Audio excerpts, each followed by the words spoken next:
Welcome back to This Week in Motorsport.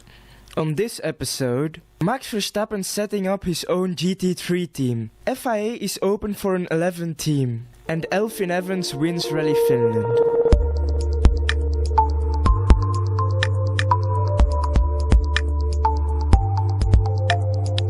Red Bull Formula 1 World Champion Max Verstappen has big plans for the future. He's aiming to set up his own GT3 team through Verstappen.com Racing, with the goal of racing the highest level of endurance racing. Max Verstappen's venture into sim racing with Team Redline has sparked his passion for building his own racing team. Verstappen.com Racing, in collaboration with his family, is planning to establish a two-car GT3 team, eyeing competitions like the GT World Challenge starting from 2025. Verstappen.com Racing is already present in the Belgian and Dutch Rally Championship with a rally car for Jos Verstappen and also in DTM for Thierry Vermeulen. In a recent interview with Dutch magazine Formula 1, Verstappen shares his ambitious vision for the team. While they are currently involved in supporting various racing activities, the ultimate goal is to have their own GT3 team and eventually rise to the highest level in endurance racing. Verstappen, who is known for his love of sim racing, intends to create a platform that identifies talented sim racers and prepares them for a successful transition into GT racing. His determination as a team owner mirrors his drive as a Formula 1 racer, and he aims to win in both arenas. Speaking about his plans, Verstappen emphasized the importance of creating a pathway from sim racing to GT3, offering an alternative route for young drivers without solely relying on expensive karting. There's an ongoing debate over the addition of an 11th team to the grid in 2025, and it seems that Liberty Media and Formula 1 are hesitant about the idea, despite FIA President Mohammed Ben Sulayem's enthusiasm. While the FIA has initiated the entry process to potentially accommodate a new team, F1 CEO Stefano Domenicali and Liberty Media CEO Greg Maffei have expressed reservations. They believe that any new entrant must bring substantial value to the sport. Greg Maffei echoed Domenicali's sentiment, emphasizing the strength of the current 10 teams and the uncertainty surrounding the impact of an additional team. The discussions between F1 and the FIA have been productive, although differences in opinions have arisen. However, Domenicali is confident that a consensus will be reached soon, and an answer could come as early as next month. Toyota's Elfyn showed his prowess at Rally Finland, scoring his second victory of the season with an impressive performance, besting Hyundai's Thierry Neuville by a substantial 39.1 second margin. This remarkable win also solidifies Evans' place in history, as he becomes the most successful British driver in Rally Finland's 72-year history, joining Finnish legends Ari Vatanen and Timo Salonen as two-time winners. Evans seized the rally lead on a rain-affected Friday, when his teammate and championship leader, Kalle Rovanperä, had a spectacular exit on stage 8, causing terminal damage to his GR Yaris. With Rovanperä's surprising retirement, Evans claimed a 10.9 second lead over Neuville, who fiercely challenged him with a strong showing on Friday's stages, narrowing the gap to 6.9 seconds. However, on Saturday, Evans turned the tide in his favor, showcasing an extraordinary performance and securing a 32.1 second lead over Neuville.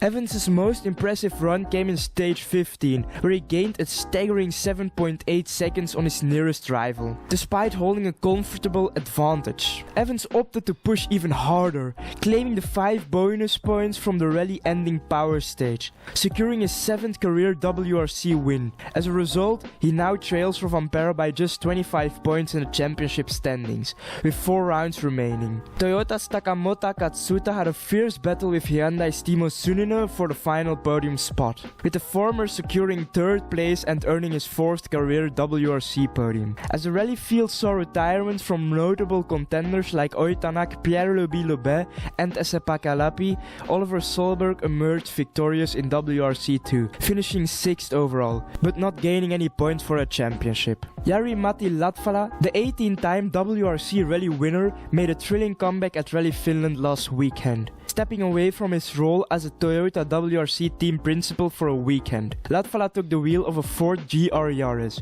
alongside other top drivers, for this exciting gravel rally event. JariMatti Latvala's return to competitive rallying came as a delightful surprise for fans. The Finnish legend retired from full-time driving in the WRC in 2019, but has remained active in several historic rallies. Latvala's dream to experience a Rally 1 car became a reality when he shared his wish with Toyota's chairman Akio Toyoda, who enthusiastically supported the idea. This dream is now realized, as Latvala drove a Rally 1 car for the first time at Rally Finland. Despite the anticipation and nerves, Latvala was eager to take on the challenge and enjoy the privilege of competing in his home round. He aimed for a top 10 finish, acknowledging that it would have been tough, given the gap since his last top-level car experience in 2019. In the end, he finished an impressive 5th place, after several retirements of top drivers like Kalle Rovanperä and Oitanak. For Latvala, this comeback was all about the experience and enjoyment, rather than starting a new driving career. Lamborghini Junior Maximilian Paul has stunned the motorsport world with a surprise win in race 2 at the wet Nürburgring. In a race filled with unpredictable weather conditions, Mercedes star Lucas Auer looked set to secure his first victory of the 2023 season after taking the lead from pole sitter Ricardo Feller. However, Grasser Racing driver Maximilian Paul had other plans. Late in the race, Paul showed remarkable speed after switching to a new set of wet tires, allowing him to overtake Auer and snatch the top spot with just 50 minutes remaining. This win makes Paul the 8th different driver to take victory in as many races this season, and completes a clean sweep of wins for Lamborghini at the Nürburgring, following Mirko Bortolotti's success on Saturday. The race was full of strategic surprises, with drivers choosing different tire strategies as rain hit the track. Paul's impressive performance was made even more remarkable as he was a late replacement for Mick Wisthofer at the Lamborghini team, starting 13th and swiftly climbing up the field. A late full course yellow due to Alessio Dell'Era's stranded Lamborghini brought a leading trio of Auer, Paul and Heinrich firmly ahead of the pack,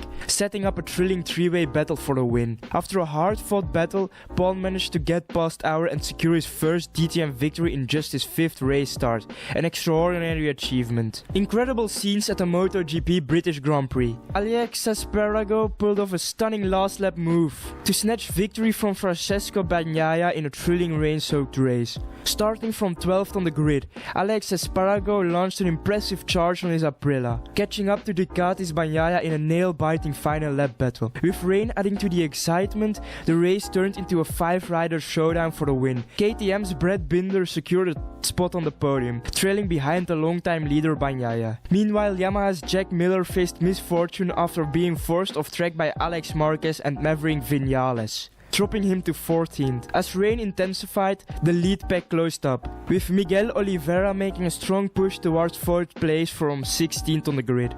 On the last lap, Esparago executed a brilliant maneuver, overtaking Bagnaia in the final corners to secure his 2nd career Grand Prix victory. The cancellation of the Emilia-Romagna GP at Imola has had a significant impact on F1's financial numbers for the 2nd quarter of 2023.